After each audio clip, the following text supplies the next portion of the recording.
వెంకటాపురం మండలం మొరవానిగూడెం గ్రామం వద్ద గ్రామస్తులు రైతులు మందు డబ్బాలతో రోడ్లపై ధర్నాకు దిగారు. మేము తయారు చేసుకున్న రోడ్లపై ఇసుక లారీలు తిప్పడమే కాకుండా మాపై దౌర్జన్యం చేస్తున్నారని, మా పంట పొలాల్లోకి మమ్మల్ని వెళ్లనివ్వడం లేదని, అదే విధంగా అక్రమంగా ఇసుక రవాణా చేస్తున్నారని, వాగులో కనీసం 10 అడుగుల లోతు నుండి ఇసుక తీస్తున్నారని గ్రామస్తులు తెలియజేశారు.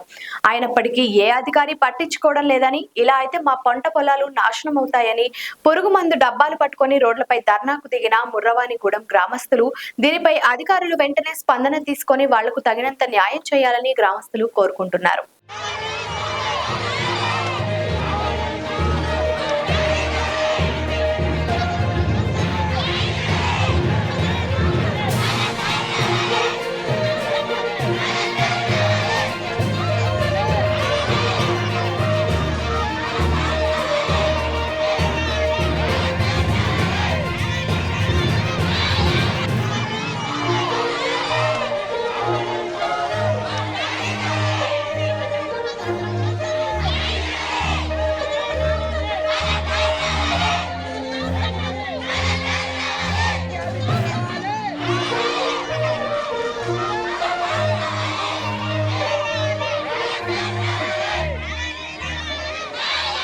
లైక్ చేయండి, షేర్ చేయండి, సబ్స్క్రైబ్ చేయండి. మరిన్ని వీడియోల కోసం బెల్ సింబల్ పై క్లిక్ చేయండి.